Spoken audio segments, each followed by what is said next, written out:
thank you very much. It's an honor to have a very, very special person. I've dealt with him for a long time, Benjamin Netanyahu, Prime Minister of Israel. And we had lunch together, we had meetings together, along with his very capable staff. And I think we've come up to some pretty good solutions and conclusions. And we'll be working a little bit after this, and then I assume you're going back home. Yes, sir. This is a quick stop, in and out. But we appreciate you being here, and we are a friend of Israel, as you know. I would say that I'm by far the best president that Israel has ever even thought of seeing. And it's an honor to be so, and to be so thought of. Many friends in Israel, they are not in an easy area. It doesn't go easy, but we are helping them. And likewise, they've been helping us very much. And so we'll see how it all works out. But we had great discussions today, I think, on the obvious subject of Iran, and also the less obvious subject with respect to Israel, and that's trade. And I think the Prime Minister is going to tell you a little bit about trade and what they're doing for the United States. So I want to thank you all for being here. Thank you very much. And Thank you. Benjamin, thank you very much. Thank you, Thank Mr. you, President. Thank you, Don. Thank you. Mr. President, I want to first thank you for inviting me again to the White House. You've been a remarkable friend of the State of Israel.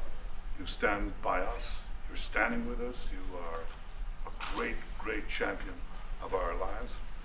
And you actually do the things that you say you do. And I think that people respect that enormously. I certainly do, and the people of Israel do, and I think the Jewish people do as well. We just saw your representative in the Department of Justice fighting anti-Semitism, standing up for Israel in international forums. I just want you to know from the heart, it's deeply, deeply appreciated. As you said, we had the opportunity to talk today about many subjects. First, if I can mention tariffs, it's a subject of some interest today. I can tell you that I said to the President a very simple thing. We will eliminate the trade deficit with the United States. We intend to do it very quickly. We think it's the right thing to do. And we're going to also eliminate trade barriers, a variety of trade barriers that have been put up unnecessarily. And I think Israel can serve as a model for many countries who ought to do the same.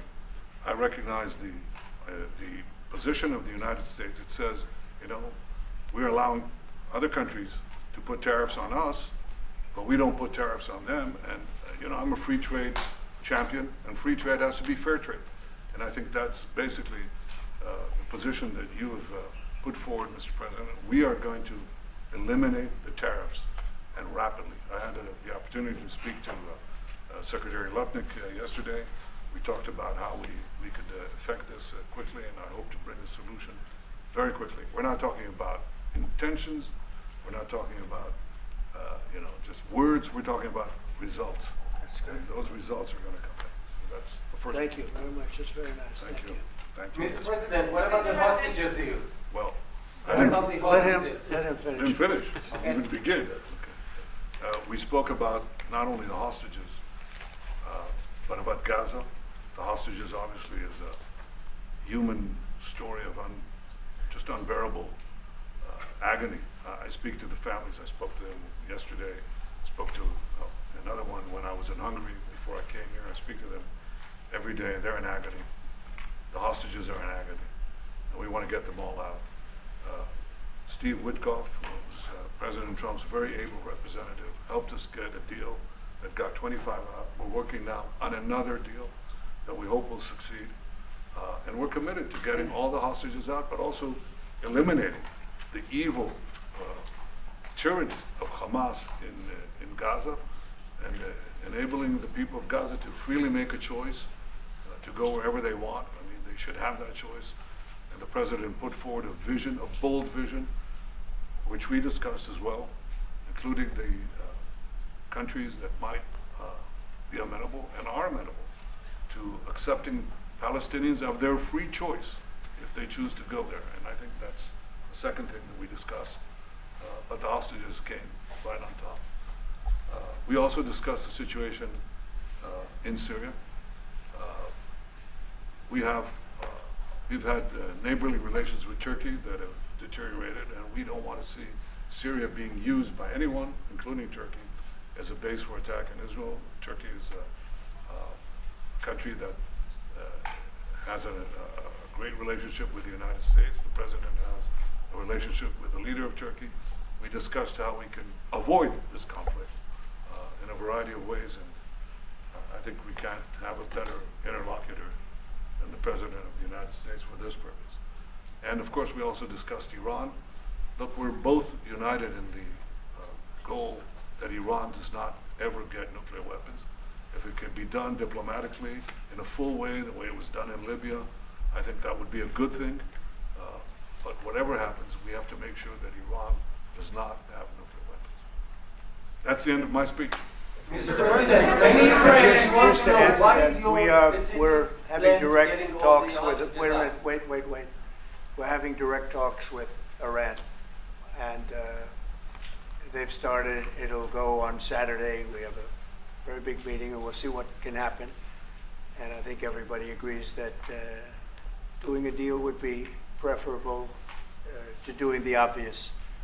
And the obvious is not something that I want to be involved with, or frankly, that Israel wants to be involved with if they can avoid it. So we're going to see if we can avoid it.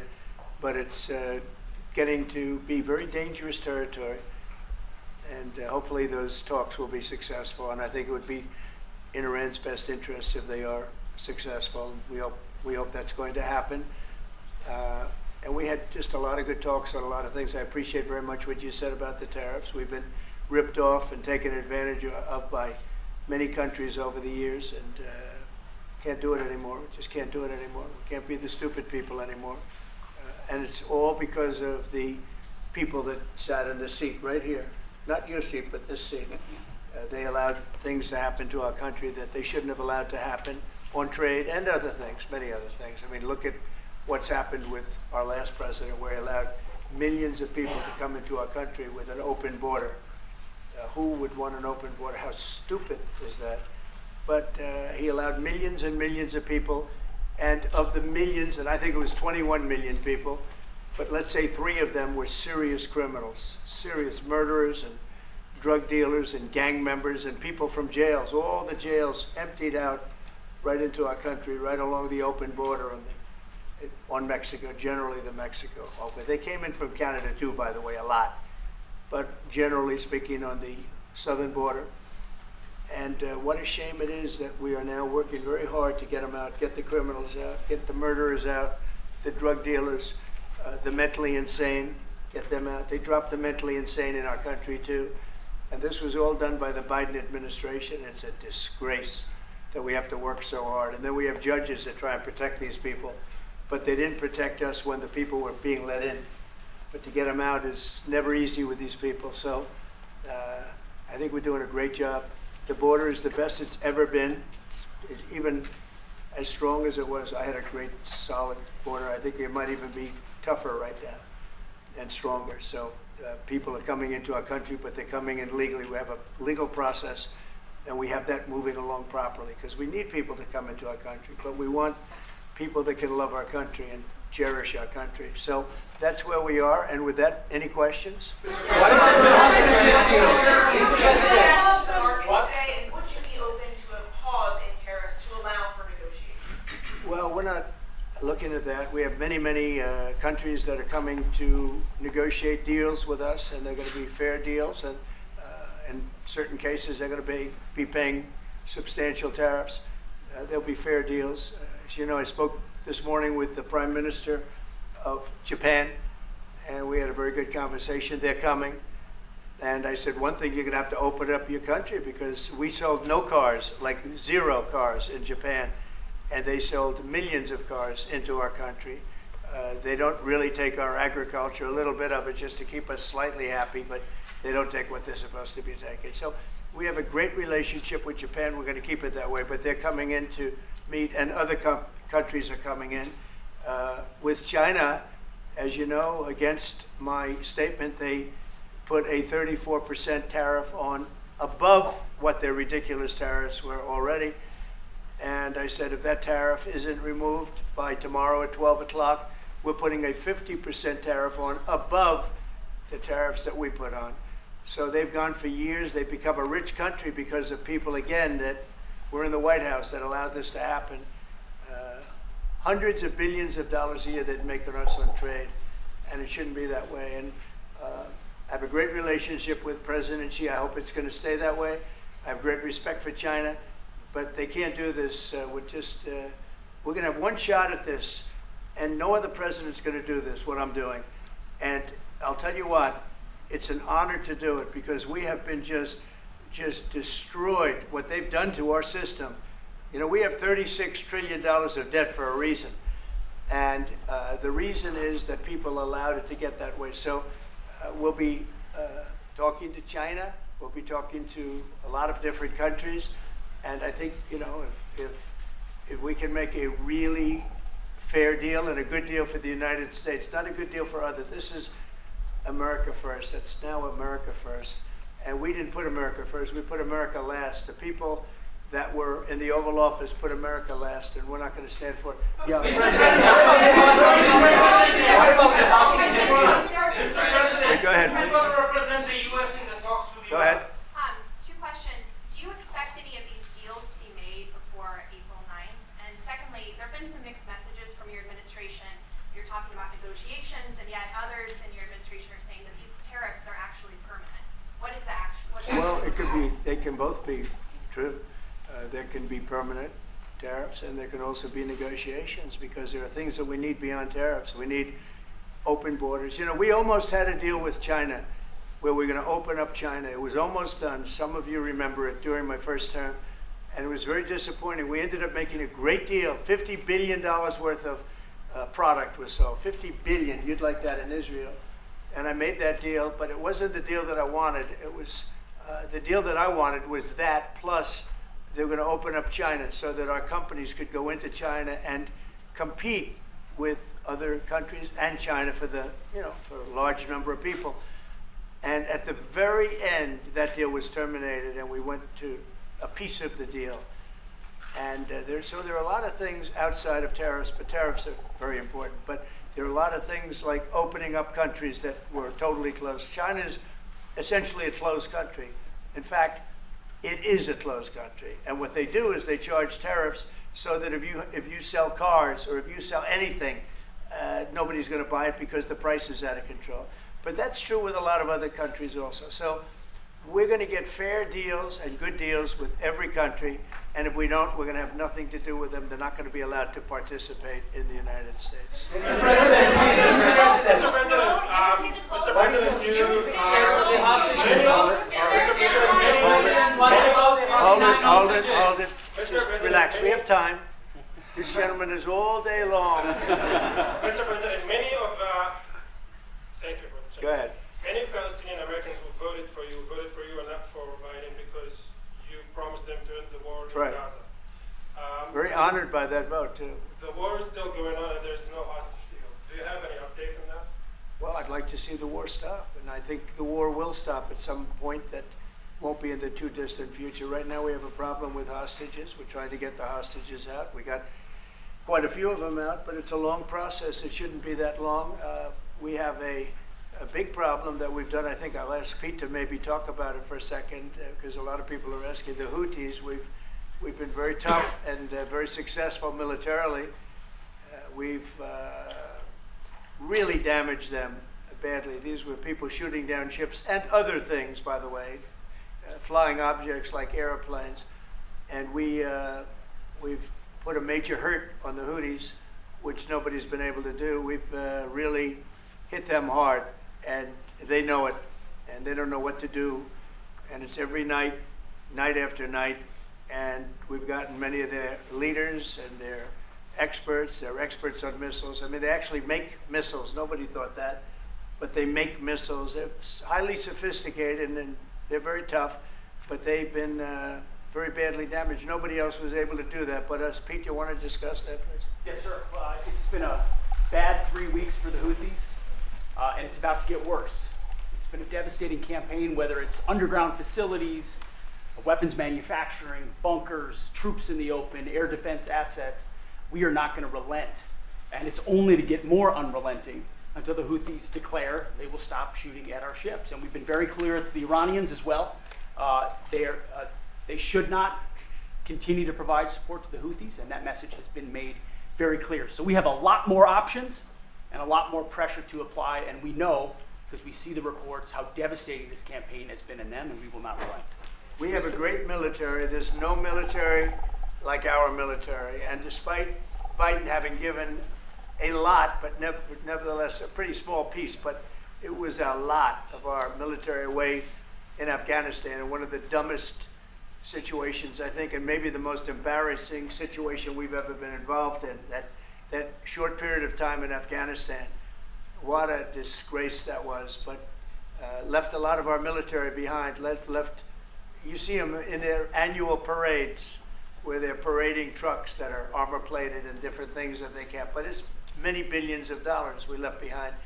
But despite that, we have a tremendous military. That was a very small portion, because we rebuilt the military during my first term, and we have great things happening with our military. We also essentially approved a budget which is in the facility, you'll like to hear this, of $1 trillion, $1 trillion, and nobody's seen anything like it. We have to build our military, and we're very cost conscious, but the military is something that we have to build, and we have to be strong, because you got a lot of bad forces out there now. So we're going to be approving a budget, and I'm proud to say, actually, the biggest one we've ever done for the military. We're cutting other things that were under DOGE, but under a lot of other. When you look at a woman getting $2 billion for environmental, and it had nothing to do with environmental, and they had $100 in the bank, and they give her $2 billion. Many of those cases, all that stuff is going to be cut out. But we are getting a very powerful military. We have things under order now, the likes of which we've never had before. We've never had the kind of aircraft, the kind of missiles, anything that we have ordered. And it's in many ways too bad that we have to do it, because hopefully we're not going to have to use it. But the military is very powerful, and it's going to remain that way. How do you, Go ahead, please. Yes, Queen. Thank you, Mr. President. I want to ask you about Iran, because this is the first time we hear that the U.S. is having a direct contact with the Iranians. Is it possible to give us some more information at what level the U.S. is High level, involved? very high level, yeah. We're dealing with the Iranians. We have a very big meeting on Saturday, and we're dealing with them directly. You know, a lot of people say, oh, maybe you're going through surrogates, or you're not dealing directly, you're dealing through other countries. No, we're dealing with them directly, and maybe a deal is going to be made. That would be great. It'll be really great for Iran, I can tell you that. But hopefully, we're not going to have to get into that. We are meeting very importantly on Saturday at almost the highest level, and we'll see how it works out. Please. how do you ensure, Mr. President, that these tariffs don't drive U.S. trading partners into the hands of the Chinese? I'm not worried about it. I'm not worried about it. If they want to be in the hands of the U.S., they don't want to be in the hands of the Chinese. And the Chinese have turned out to be really not very good at that. People that are with us, they're with us.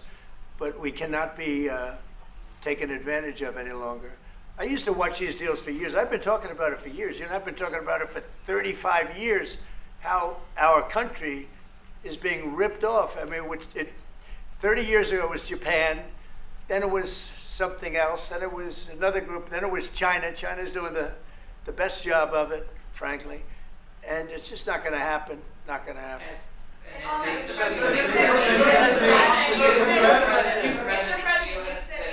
EU has said that they have offered 0 for 0 tariffs on cars and industrial goods. Is that not enough? Well, the EU, no, it's not. The EU has been very tough over the years.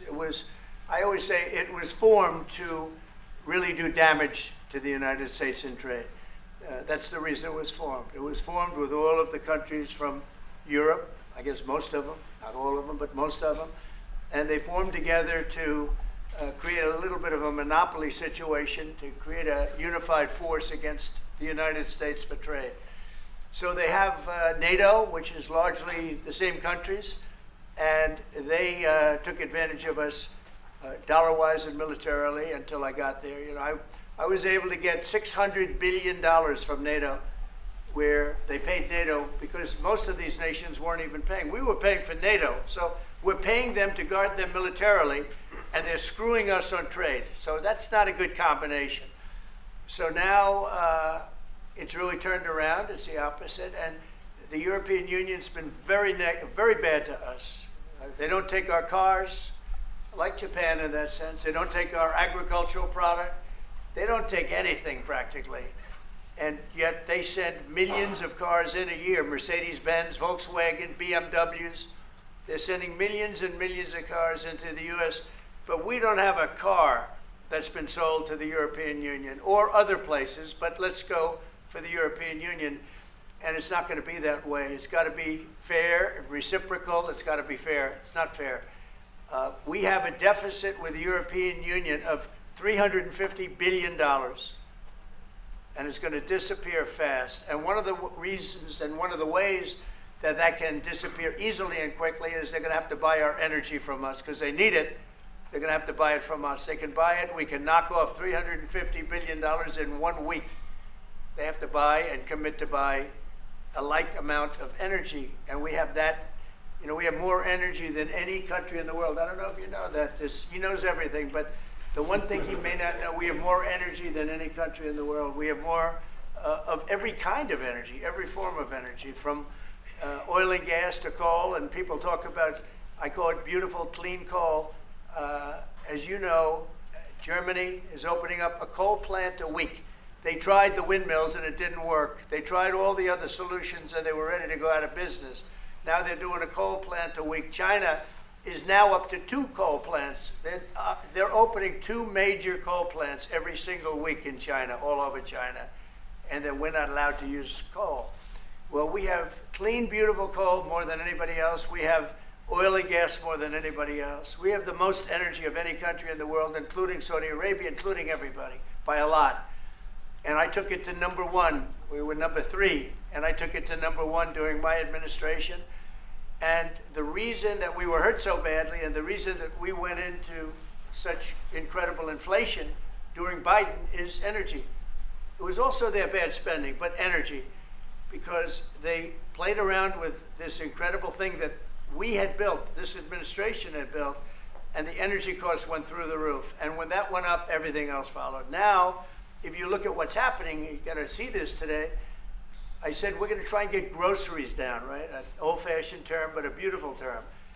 Eggs. So when I got in, the press went absolutely crazy the first week. They said, eggs have quadrupled in price. I said, I just got here. Tell me about it.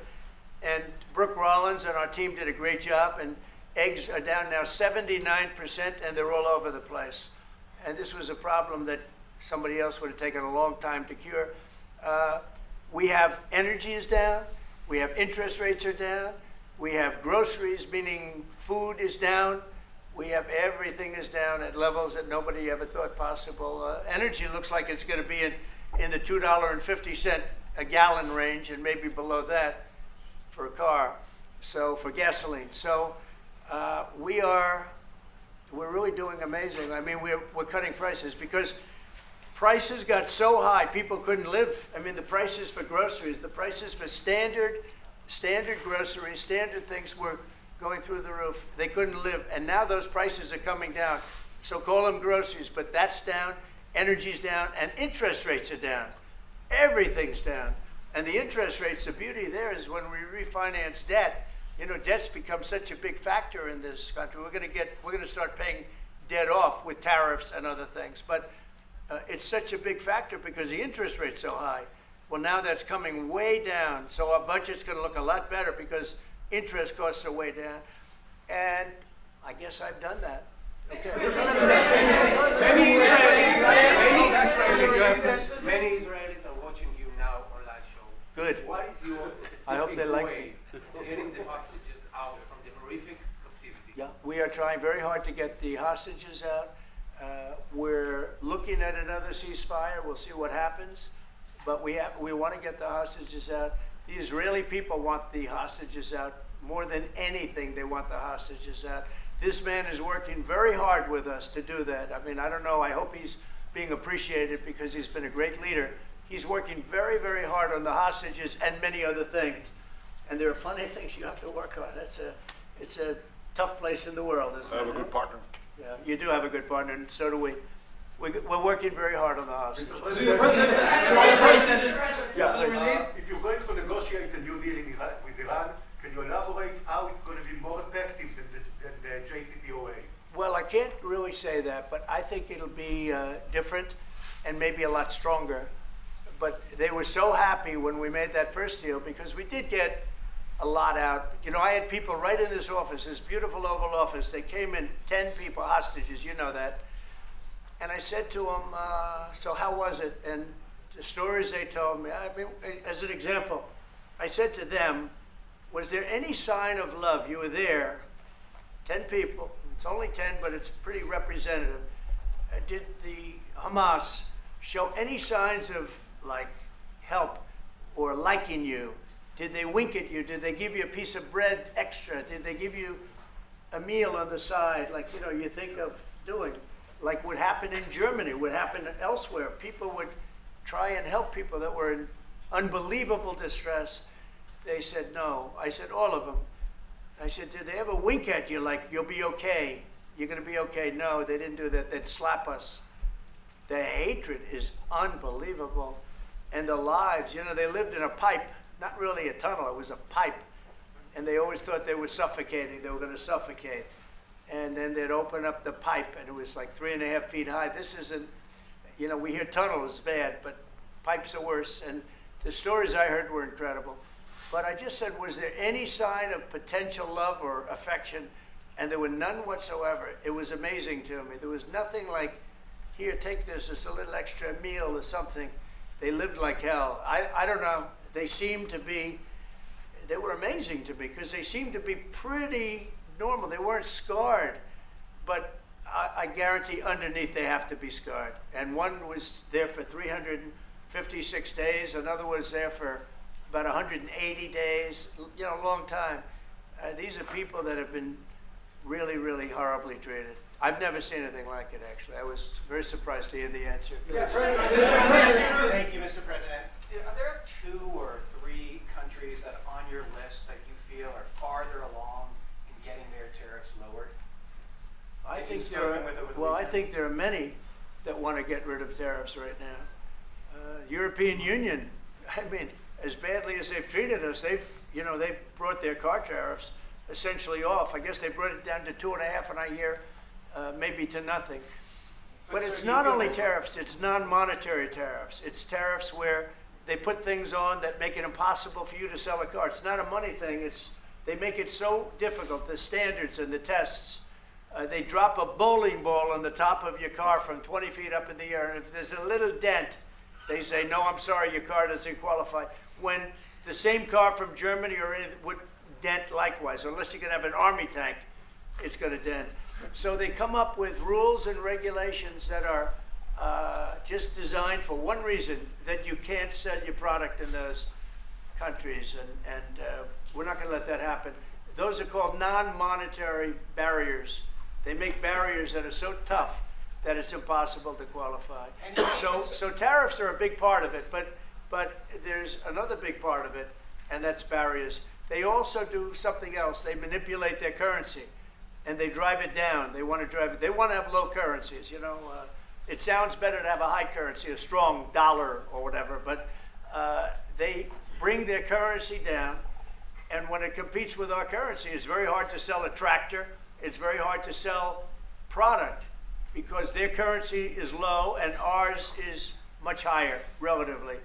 And so it makes it very hard. I speak to a lot of companies that do business, tractor companies, and they say it's so hard to sell because what they've done is they've lowered the yen or they've lowered the yuan or they've lowered their currency so that it's very hard to compete. We don't want that either.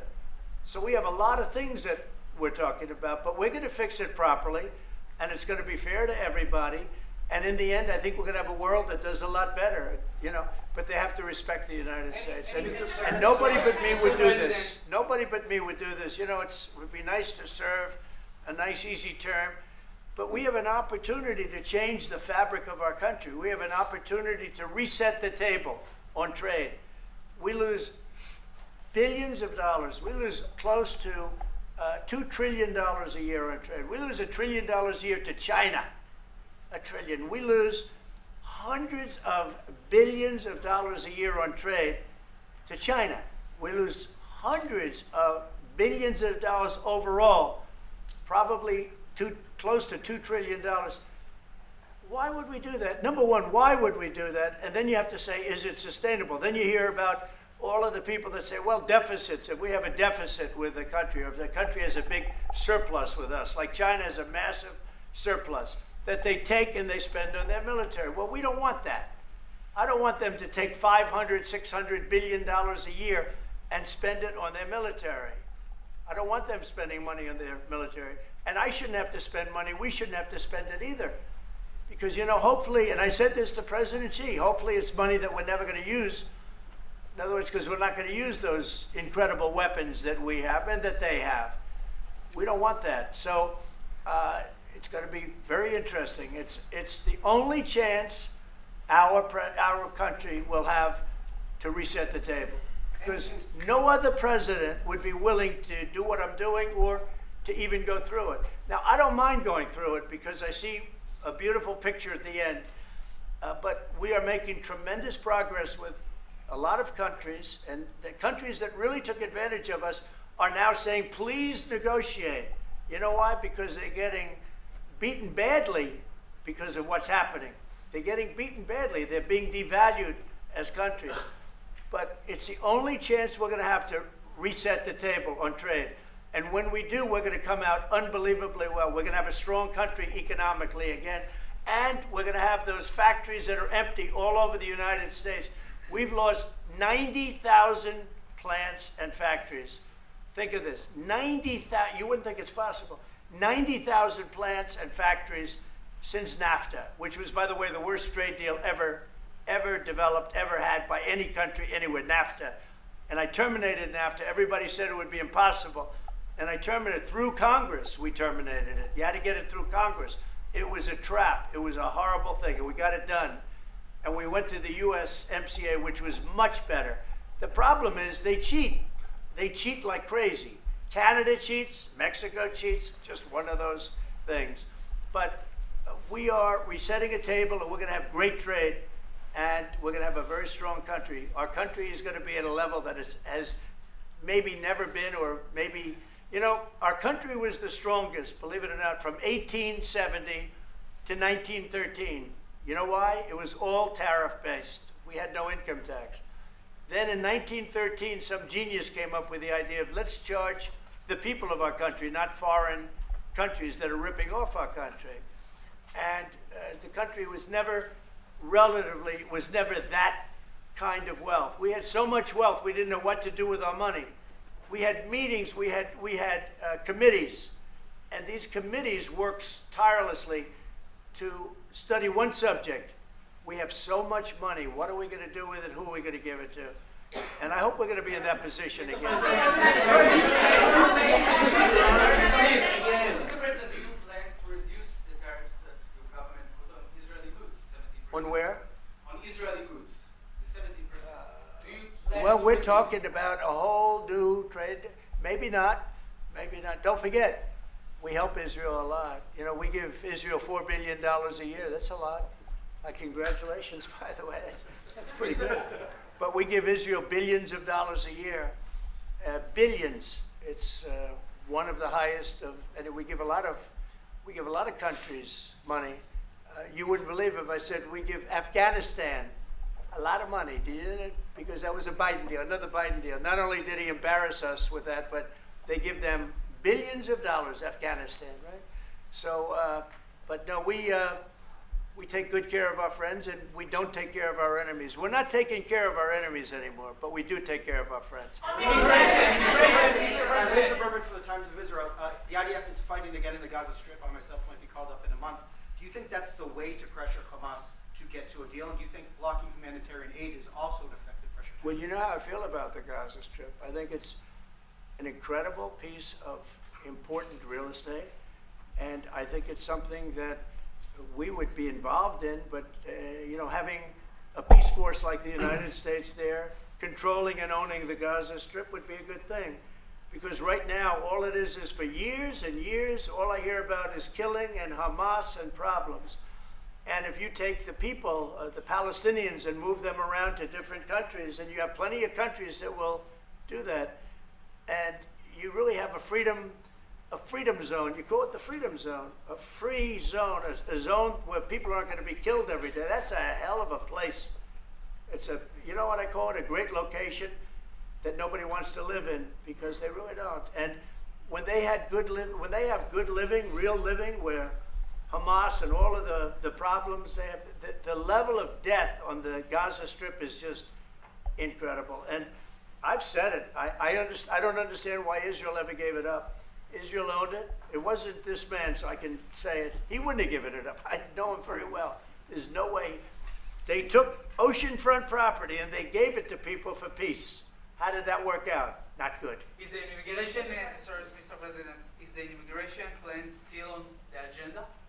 Which immigration? From Gaza. From Gaza. Yeah, free of- All it is a concept that I had that I think is good, and now people are copying it. Maybe you want to tell? People are talking about the Trump plan. Gee, why don't we do that? Would you like to answer that question? I think what the president talked about is, first of all, to give people a choice. Gazans were closed in. And any other place, including in arenas of battle, I mean, whether it's Ukraine or Syria or any other place, people could leave. Gaza was the only place where they locked them in. We didn't lock them in. They're locked in. And what is wrong with giving people a choice? Now, we've been talking, including over lunch, about some countries, I won't go into them right now, that are saying, if Gazans want to leave, we want to take them in. And I think this is the right thing to do. If you give, it's going to take years to rebuild Gaza. In the meantime, people can have an option. The president has a vision. Countries are responding to that vision. We're working on it. I hope we'll have good news for you. I will say, people really do love that vision. It's a long-term vision, but so importantly is to have that be a safe field, because you're right smack in the middle of the Middle East. You're right along Israel. It should have never, ever been given away. It shouldn't have been given away by Israel. I don't know why they did it. I mean, I do know why, because they were promised peace, but that didn't work out too well, because it's one of the most dangerous pieces of land anywhere in the world. Gaza is one of the most dangerous places in the world. So they gave it away for a good intention, and it didn't work out that way. And a lot of people like my concept, but there are other concepts that I like too. And there are some concepts I don't like. You know what I don't like? The way it is now. Because right now it's a dangerous death trap, Gaza. Yeah. Thank you, sir. Can you talk a little bit about your potential meeting with Vladimir Putin? Do you still plan to meet with him? Could that happen in Saudi Arabia? And maybe you could elaborate as well a little bit on not providing tariffs on Russia, sir. So the reason we're not talking about tariffs with Russia is because we're not doing business essentially with Russia, because they're in a war. And I'm not happy about what's going on with the bombing, because they're bombing like crazy right now. They're bombing. I don't know what's happening there. That's not a good situation. So we're meeting with Russia. We're meeting with Ukraine. And we're getting sort of close. But I'm not happy with all the bombing that's going on in the last week or so. Horrible. It's a horrible thing. It's a horrible thing. Can countries negotiate to get below 10%? In terms of tariffs? Tariffs, yes. Look, we've been ripped off and taken advantage of for 40, 50, 60 years. And the reason we got ripped off and the way they did it was tariffs. They would charge tariffs, massive numbers of dollars. And when you look at China, when I took over, it was at $507 billion they were making. I call it making. A lot of people say, oh, it doesn't mean anything, having a surplus. It means a lot, in my opinion. It's almost like a profit or loss statement. And when I took over, it was $507 billion that China was, this is originally, first term. And we were very, very tough on them. because they were taking that money and they were building a military with it. Then when Biden came in, he let him get away with murder. He had no idea. I'll tell you what, that man had no idea what was happening, whether it was the border or China or anything else.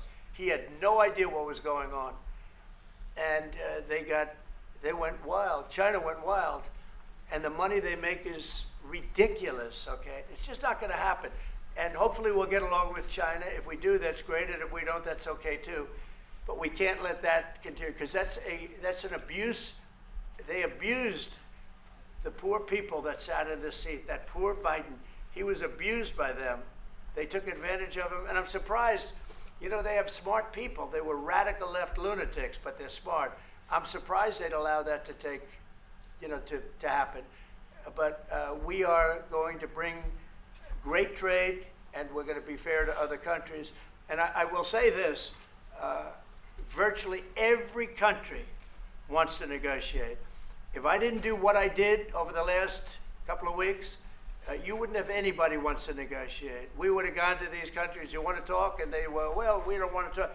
Now they're coming to us. They're offering things like even Bibi, and this is unrelated because it's a different kind of a relationship, but he started off our conversation today that he's cutting all of the tariffs, he's cutting everything. He's going to get down to a free base. He's going to do things that, in all fairness, other countries, if they said that, would have never even thought about doing it.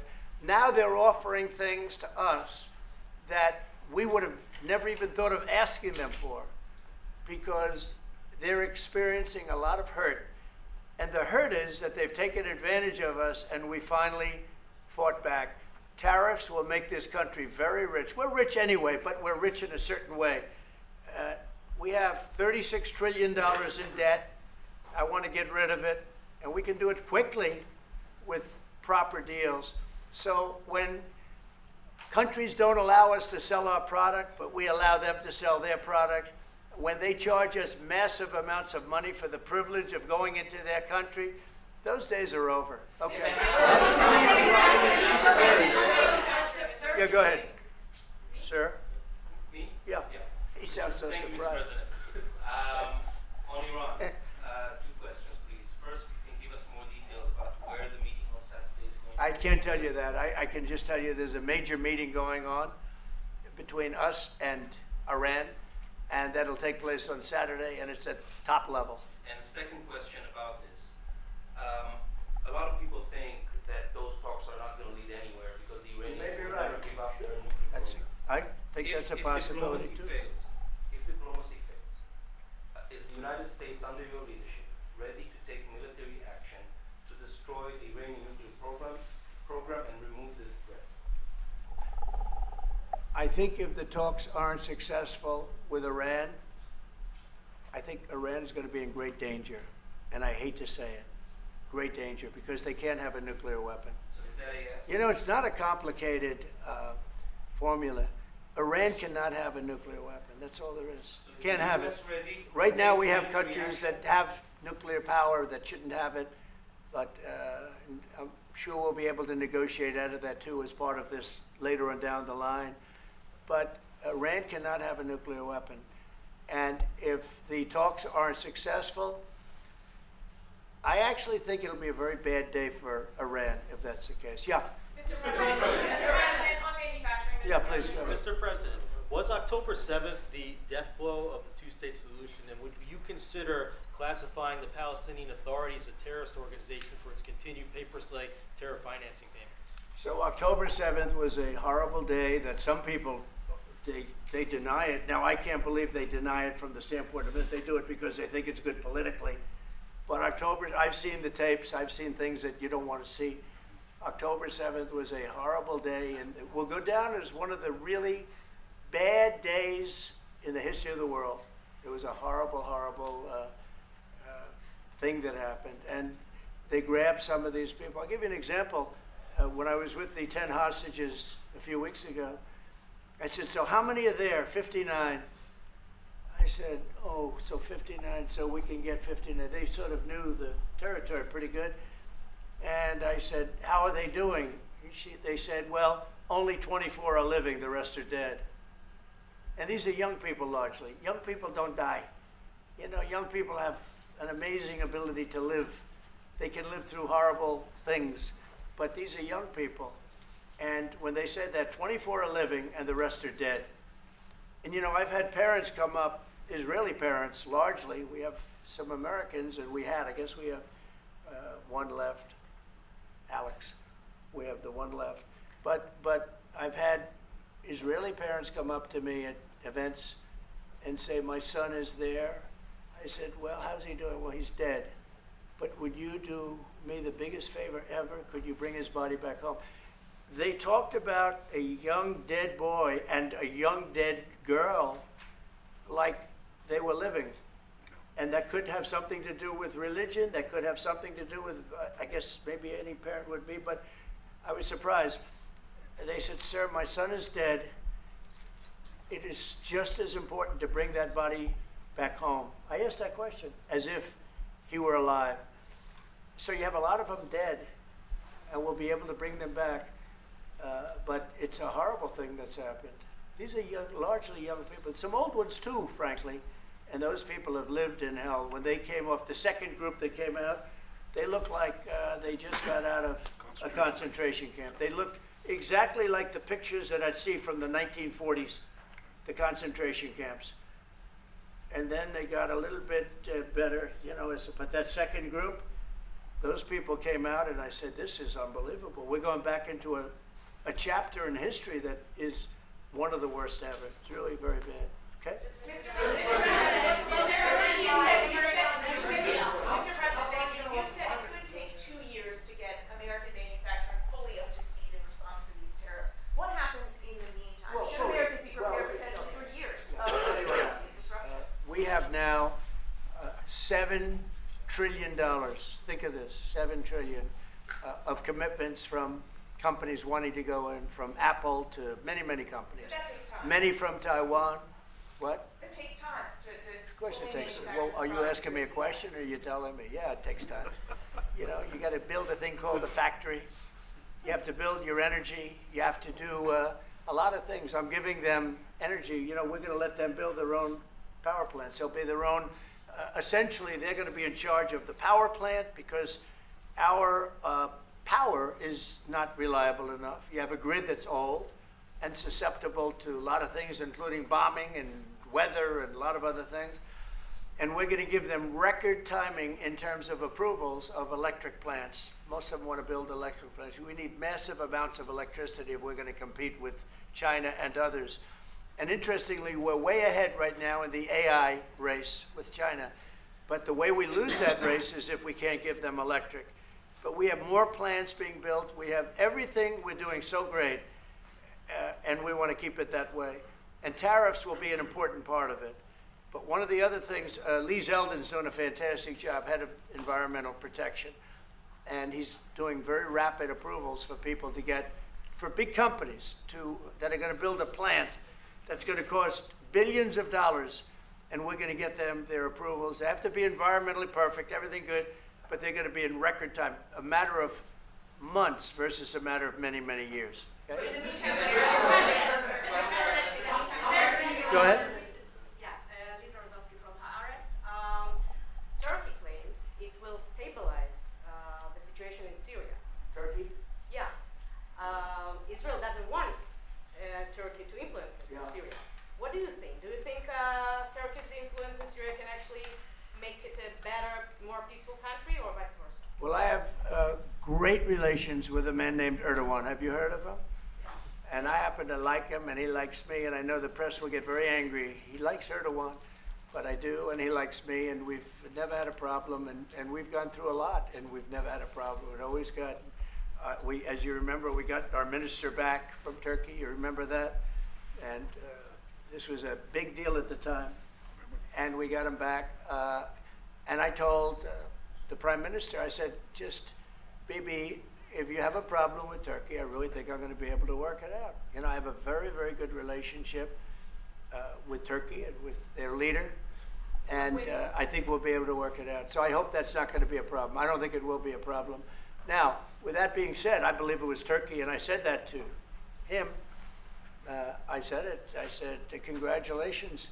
You've done what nobody's been able to do in 2,000 years. You've taken over Syria with different names, but same thing. I said, you've taken it over. He's taken it over through surrogates. He goes, no, it was not me. I said, it was you. But that's okay. You don't have to say, well, it sort of maybe was me. Okay. But what he did, look, he's a tough guy and he's very smart. And he did something that nobody was able to do. You know, you got to hand it to him. Any problem that you have with Turkey, I think I can solve. I mean, as long as you're reasonable. You have to be reasonable. We have to be reasonable. Thank you very much, everybody. Appreciate it. Thank you. Thank you.